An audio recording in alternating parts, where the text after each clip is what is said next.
Hagamos una oración. Padre, en esta mañana necesitamos que tú nos hables, que tú nos expliques, que tú nos hagas entender tu palabra. Y algo que te pedimos el día de hoy, Señor, habla a nuestros corazones. A cada uno de los que estamos aquí presentes, Señor, háblale a tu iglesia, a los jóvenes, a todos los que estamos aquí presentes, Señor. Te lo pedimos en el nombre de Jesús. Amén. Quiero leer un pasaje para iniciar nuestra reunión, el estudio. Es Gálatas capítulo 5, versículo 6. Quiero leerlo, dice así: porque en Cristo Jesús ni la circuncisión vale algo, ni la incircuncisión, sino la fe que obra por el amor. Vuelvo a leer: porque en Cristo Jesús ni la circuncisión vale algo, ni la incircuncisión, sino la fe que obra por el amor. Cuando nosotros leemos este pasaje de Gálatas, en este lugar, había llegado la palabra de Dios y había una gran polémica para que podamos entender el contexto. Una vez que llegó a Galacia la palabra de Dios y se predicó ahí la palabra, se empezaron a convertir muchas personas, muchos gentiles. Los gentiles eran los que no eran parte del pueblo de Israel. Todos nosotros sabemos que Jesús era judío, y todos aquellos que no eran judíos o israelitas eran conocidos como gentiles, gente que no era parte del pueblo de Dios.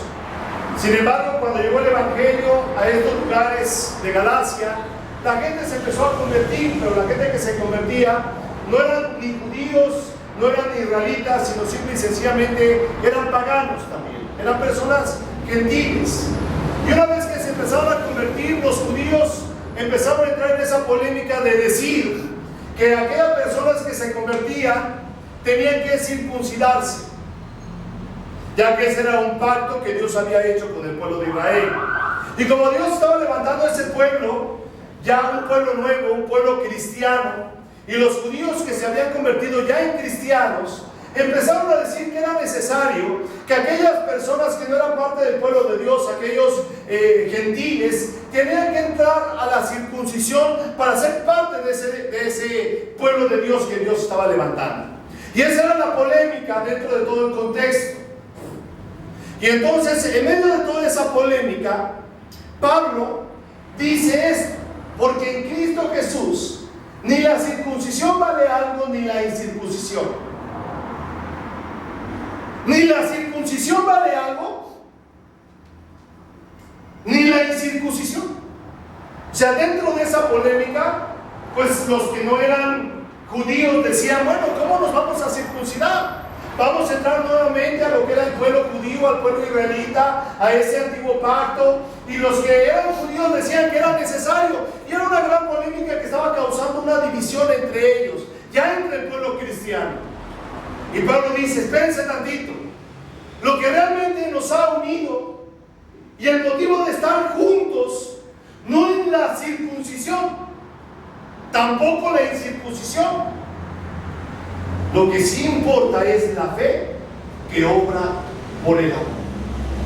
Lo que sí importa es la fe que obra por el amor. Sabes, muchas personas se esfuerzan en cumplir la ley, como lo estaban haciendo ya los judíos, y quizás estaban tratando de imponer también a los gentiles.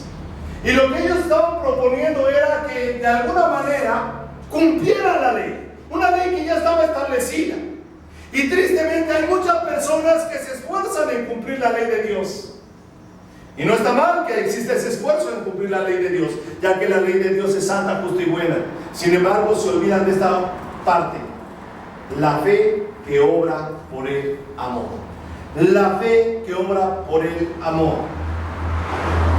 Primero Tesalonicenses capítulo 1, versículo 3. Y es que cuando nosotros leemos lo que dice Gálatas, de alguna manera nos pensamos: ¿de qué le serviría a una persona cumplir con toda la ley? Por ejemplo, ¿de qué le serviría circuncidarse o guardar estrictamente el día de reposo? ¿O de qué le serviría cumplir toda la ley si no hay amor en su vida? No sirve de nada. Si la persona no tiene amor en su vida, no sirve de nada. Y 1 Tesalonicenses capítulo 1 versículo 3 dice: acordándonos sin cesar delante de Dios y Padre nuestro, de la obra de vuestra fe, del trabajo de vuestro amor y de vuestra constancia en la esperanza en nuestro Señor Jesucristo. Aquí en Tesalónica también había personas que se habían convertido en cristianos, y había un gran grupo de personas y una gran iglesia ya en ese lugar. Pero algo que hacía notar a esta iglesia no era estrictamente el cumplimiento de la ley en cuanto a la circuncisión, sino lo que se hacía notar en esta iglesia eran estas tres cosas que nosotros estamos viendo aquí. Primero, dice ahí, la obra de vuestra fe. La obra de vuestra fe. Segundo, el trabajo de vuestro amor. Tercero, vuestra constancia en la esperanza en nuestro Señor Jesucristo. Y de estas tres cosas era que se hacía notar la iglesia. Se hacía notar por esto. La obra de vuestra fe. Versículo 9, en esta misma carta de Tesalonicenses, dice: porque ellos mismos cuentan de nosotros la manera en que nos recibisteis y cómo os convertisteis de los ídolos a Dios para servir al Dios vivo y verdadero. Fíjate lo que está diciendo este versículo.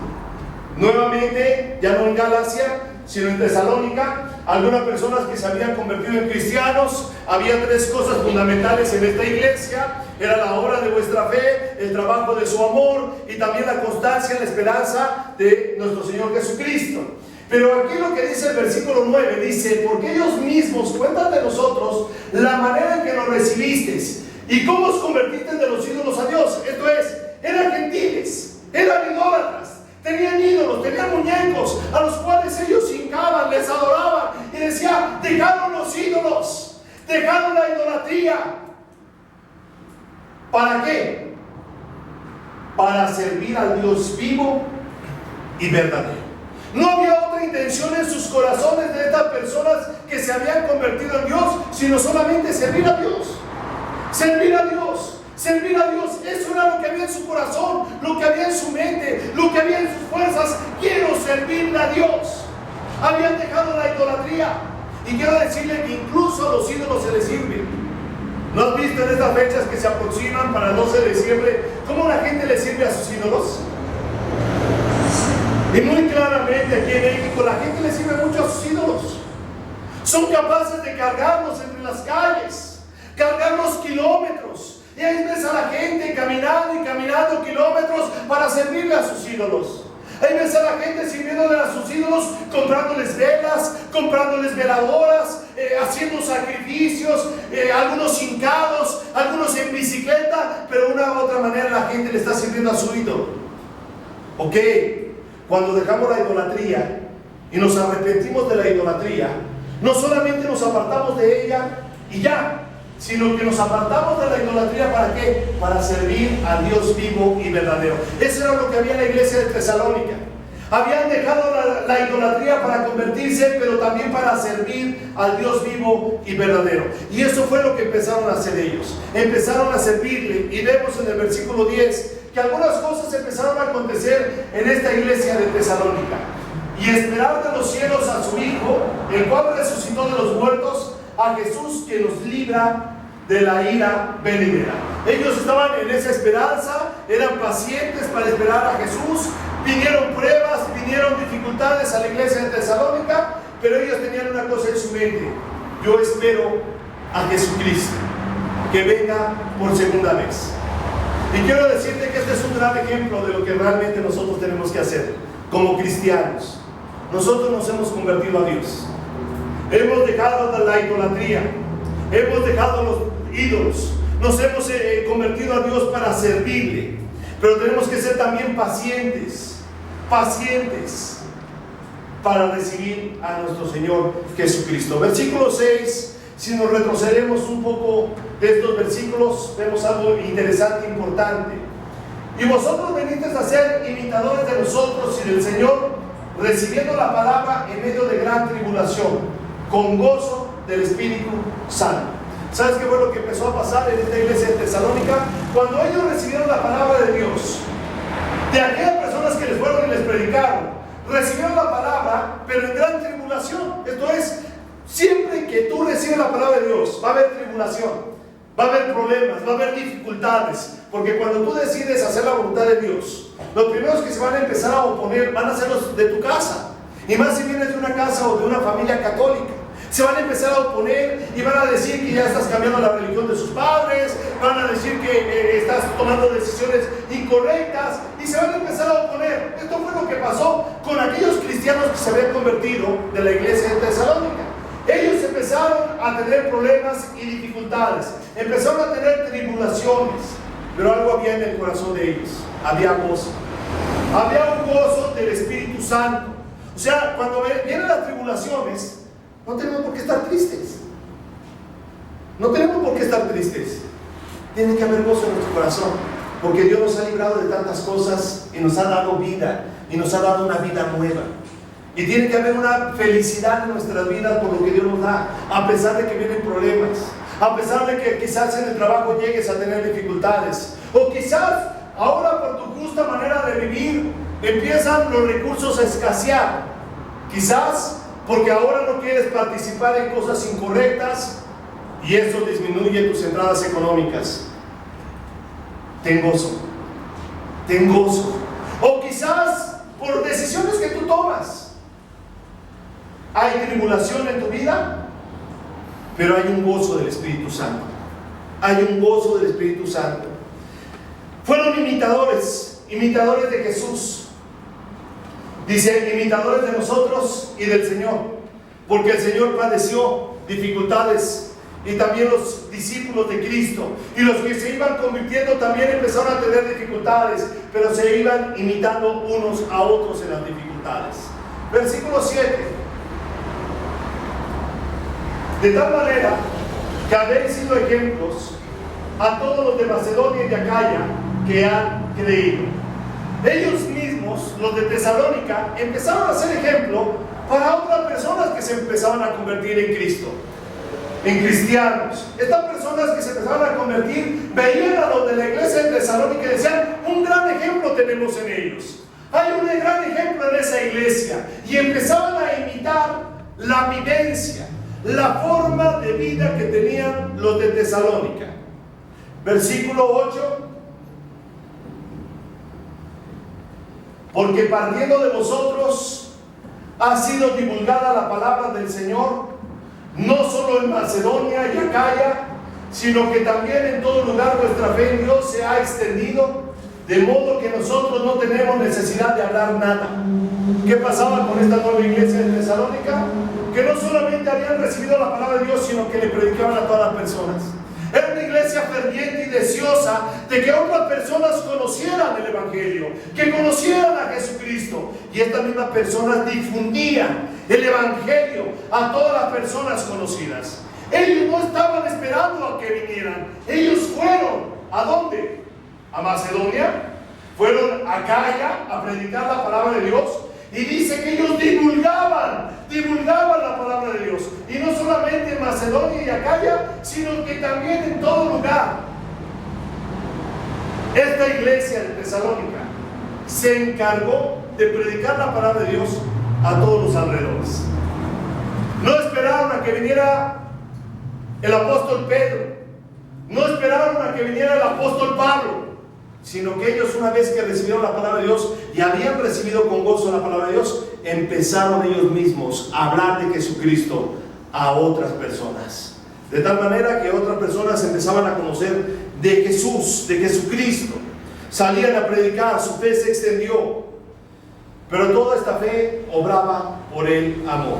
Vamos aquí mismo, pero al siguiente capítulo, capítulo 2, versículo 13.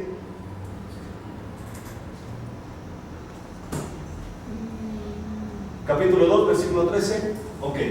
Por lo cual también nosotros, sin cesar, damos gracias a Dios de que cuando recibiste la palabra de Dios que oíste de nosotros, la recibiste no como palabra de hombre, sino según es en verdad la palabra de Dios, la cual actúa en vosotros los creyentes. ¿Qué fue lo que pasó cuando la palabra de Dios llegó a Tesalónica? Ellos recibieron la palabra de Dios y los apóstoles estaban contentos, daban gracias a Dios de que ellos habían recibido la palabra, pero recibieron la palabra de Dios, la palabra de Dios, no como palabra de hombres. Y es que quiero decirte que cuando hablamos de la palabra de Dios, ya sea en un púlpito como este, o sea que hable la palabra de Dios en un parque, o con una persona en lo particular, le empiezas a hablar de la palabra de Dios, no estás hablando de ti mismo. No estás hablando de ti mismo. Estás hablando de la palabra de Dios. No estás hablando de tus propios consejos, sino de lo que Dios dice en la palabra, de lo que Dios dice en la Biblia. Y cuando tú estás abriendo tu boca para dar un mensaje de Dios, quiero decirte que es precisamente de parte de Dios y no de los hombres. En otras palabras, por ejemplo aquí, cuando estamos hablando en un púlpito, yo espero en verdad que todos nosotros no estemos esperando que nos hable un hombre, porque sería un corazón incorrecto. Más bien estamos esperando que Dios nos hable en nuestro corazón, que Dios nos diga algo, que Dios hable algo. Y no sientes que Dios te habló. Hay algo que está pasando en tu vida, porque Dios nos habla. Dios nos habla a cada uno de nosotros.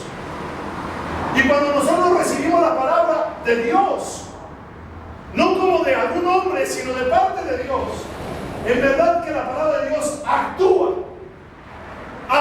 en nuestros corazones, actúa en nuestras vidas. Cuando algo Dios te habla a ti en lo personal, en tu corazón, Dios empieza a actuar en tu vida. Pero cuando Dios no te habla a ti, no actúa en tu corazón. No actúa en tu corazón. Entonces, la iglesia de Tesalónica estaba pasando algo en sus vidas. Dios estaba hablando a sus corazones. Por eso tú ves que ellos salen a predicar la palabra de Dios, porque ellos ya traían algo en su corazón. La palabra de Dios había actuado en su corazón y dijeron: oye, si Dios ha cambiado mi vida, Dios puede cambiar la vida de cualquier otra persona. Oye, si nosotros nos hemos convertido de la idolatría para servir a Dios vivo y verdadero, habrá otras personas que al escuchar la palabra de Dios también se conviertan de la idolatría al Dios vivo y verdadero. Oye, porque qué triste, en verdad, y nos da tristeza cuando pensamos en un pueblo idólatra como en el que vivimos, y pensamos en aquellos campesinos y en aquellas personas que con ignorancia quizás están sirviendo a un ídolo.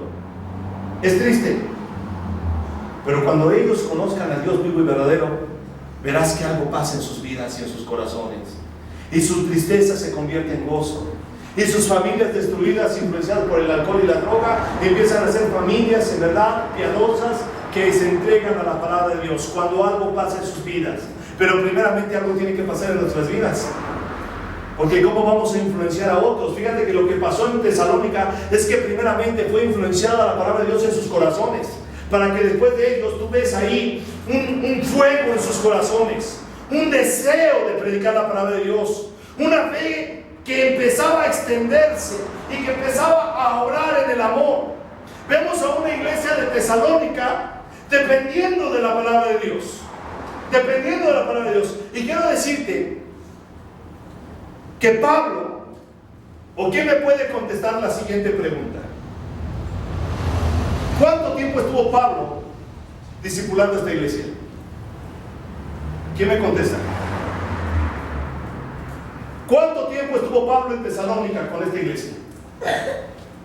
Instruyéndolos, discipulándolos, ministrándolos. ¿Quién sabe esa respuesta? ¿Cuánto tiempo estuvo Pablo con los de Tesalónica? Sí lo dice la palabra. ¿No recuerda nadie? 3 semanas. 3 semanas estuvo con ellos. 3 semanas. Hablando de la palabra, predicándoles la palabra, enseñándolos. Estuvo con ellos 3 semanas. Pero después de estas 3 semanas, tú ves una iglesia encendida. Tú ves una iglesia despierta. Tú ves una iglesia influenciando a otros. Una iglesia predicando la palabra de Dios. ¿Sabes? Ha sido de mucho testimonio la iglesia de República Dominicana. Una iglesia que inició hace algunos años apenas. Y quiero decirte que es una iglesia que durante aproximadamente 13 años no ha tenido un pastor, no ha dependido de un hombre, ha dependido de la palabra de Dios. Una iglesia que al inicio solamente se convirtieron unas 6 personas y después fueron 13, y ahora es una iglesia grande que no se mueve, que está fundada en la roca, y es una iglesia que está creciendo continuamente, y que ahora no solamente es una iglesia, ahora son más 3, 4 iglesias y siguen predicando la palabra de Dios. Y todos los que de nosotros tenemos la oportunidad de ir a República Dominicana a visitar esa iglesia, podemos testificar después de ir y regresar que es una iglesia avivada, y que de verdad quisiéramos nosotros vivir así, porque es una iglesia avivada. Los ves en la cárcel, los ves predicando en los mercados, los ves predicando en los parques, los ves visitando a los enfermos, los ves amándose unos a otros entre ellos. Una iglesia avivada. Pero lo interesante es que durante 13 años no han tenido un pastor ahí en esa iglesia. Se me figura esta iglesia de Tesalonicenses, de Tesalónica. Esta iglesia, no dependiendo de un hombre, solamente 3 semanas estuvo ahí Pablo discipulándolos, pero hubo un gran despertamiento. Dependían de la palabra de Dios, perseveraban en los problemas, pero además su fe era real, impulsada por el amor. Impulsada por el amor. Algo importante que había en esta iglesia era amor. Amor. Y el amor, quiero decirte que no es un sentimiento, o no es solamente un sentimiento. ¿A qué me refiero? ¿De qué serviría yo acercarme con una persona y decirle cuánto te amo, cuánto te quiero, y llorar en sus hombros? Eso es un sentimiento, pero eso no sirve. Lo que sirve es cuando realmente estás buscando hacerle un bien, cuando realmente a la persona estás buscándole hacer un bien. La iglesia de Tesalónica vivía buscándoles hacer el bien a los demás. Por eso había un ferviente amor en sus corazones. Por eso ellos salieron a predicar la palabra de Dios, porque cuando ellos salieron a predicar la palabra de Dios, pasaban por el desierto, pasaban por sed, pasaban por hambre, pasaban por dificultades, pero ellos iban predicando la palabra de Dios. Y cuando se convertía una persona tenían gozo, porque no había egoísmo en su corazón. No buscaban otra cosa, no buscaban ellos el ser reconocidos, no buscaban que sus nombres fueran exaltados como los grandes predicadores. Ellos simplemente hacían y daban de gracia lo que habían recibido de gracia. Y Dios los bendecía, porque había un amor vivo y latente en sus vidas y en sus corazones. Un amor por los demás que no era solamente el sentimiento, sino era el darse por otros. Primera de Pedro, capítulo 4, versículo 8. Y ante todo, tened entre vosotros ferviente amor, porque el amor cubrirá multitud de pecados. Este amor es el amor real. Y de veras que deberíamos de grabarnos este texto bíblico. Deberíamos de grabarlo y tenerlo siempre presente. Y ante todo, tener entre vosotros ferviente amor. Y te lo explica para que no tengas dudas qué es el amor. Porque dice, yo tengo un ferviente amor. Ok, el ferviente amor cubrirá multitud de pecados. Cubrirá multitud de pecados. Qué difícil es tener ese amor. Si existiera el amor así en las iglesias, no habría divisiones. Si el amor de los cristianos fuera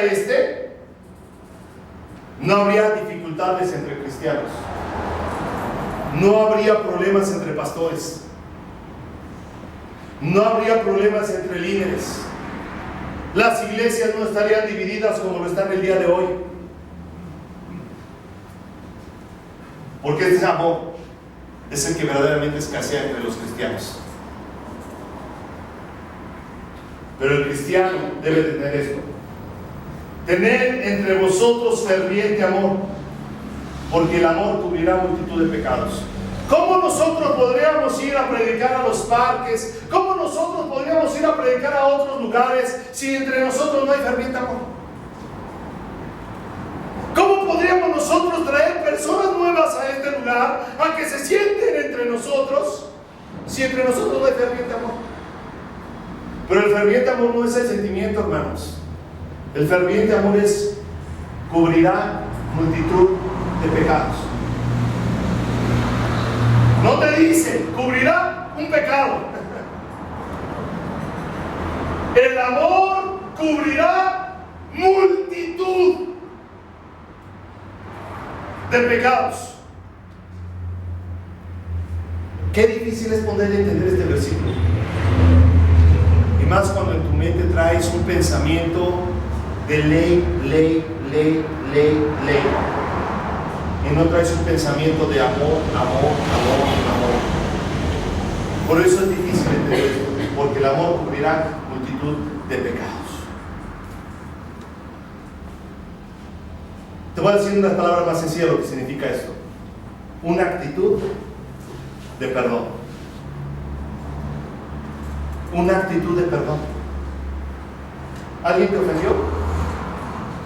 ¿Alguien dijo una palabra que te ofendió? Perdónalo. Ese es el amor verdadero y real. Perdona. Oye, el hermano al decir esto me ofendió, me lastimó. Perdónalo. No, pero yo voy a hacer lo que dice Mateo 18. Oye, lo voy a reprender. El amor cubrirá multitud de pecados. Perdónalo. Es que mi Dios me lastimó. ¿Ya te estás amargando? Perdona. Es que el carácter de tal hermano, ¿verdad? Que no lo tolero, no lo soporto, no lo aguanto. El amor cubrirá multitud de pecados. Hermano, si toda la gente fuera como nosotros queremos que fuera, no, hermano, eso solamente en el cielo. Pero todos los seres humanos estamos en una condición ¿de qué? De caída. Y todos nosotros, hermanos, tenemos un carácter, en verdad, personal. Y que hay cosas que de alguna manera podemos dañar, lastimar a otros. En palabra, en acción, en ejemplo. Pero si nosotros no tenemos la actitud de cubrir multitud de pecados, hermanos, primeramente no vamos a ser felices.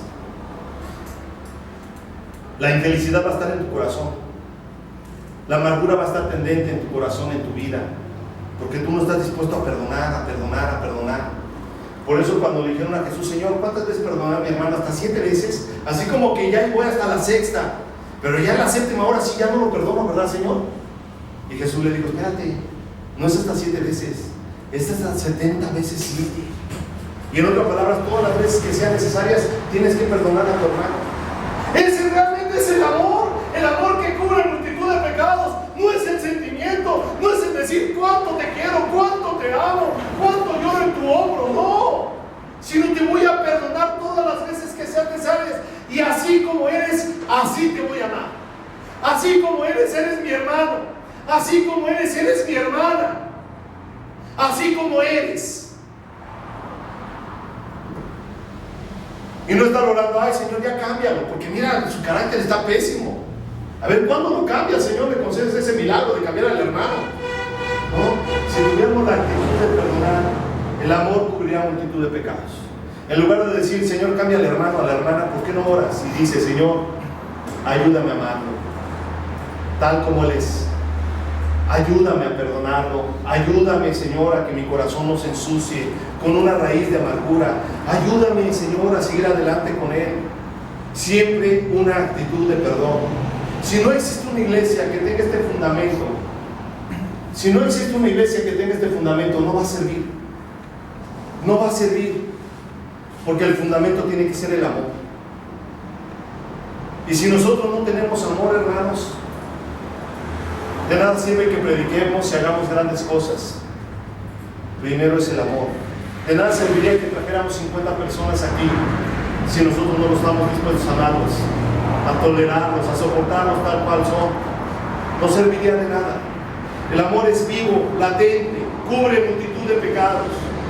1 Corintios 13, 4 al 7 ya lo hemos leído y lo leímos la semana pasada, pero dice así: el amor es sufrido, es benigno, el amor no tiene envidia, el amor no es jactancioso, no se envanece, no hace nada indebido, no busca lo suyo, no se irrita, no guarda rencor, no se goza de la injusticia, mas se goza de la verdad. Todo lo sufre, todo lo cree, todo lo espera, todo lo soporta. Todo lo soporta.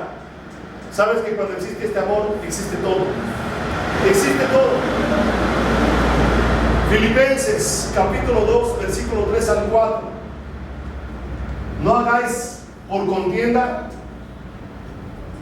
nada hagáis por contienda o por vanagloria, antes bien con humildad, estimando cada uno a los demás como superiores a él mismo.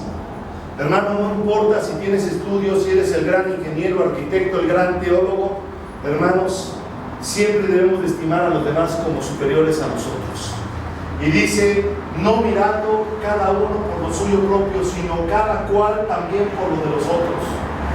Hermanos, tenemos que quitar esa mentalidad egoísta en nuestros corazones, de solamente estar pensando en uno, y estoy superior a él, y soy más que él, y tengo más estudio que él, o tengo más dinero que él. No, más bien, ¿cómo lo voy a bendecir? ¿Cómo voy a hacer algo bien para él? ¿Por qué no existe eso?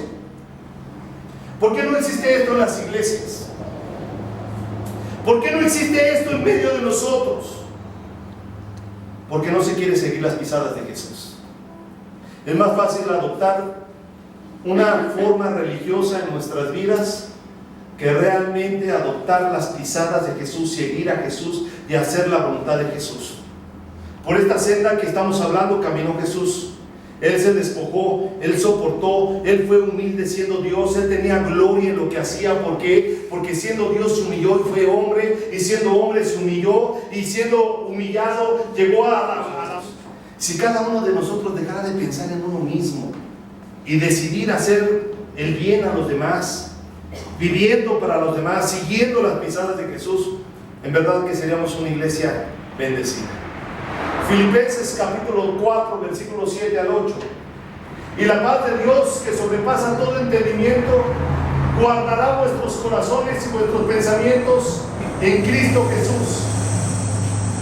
Por lo demás, hermanos, todo lo que es verdadero, todo lo honesto, todo lo justo, todo lo puro, todo lo amable, todo lo que es de buen nombre, si hay virtud alguna, si hay algo digno de alabanza, en esto pensad.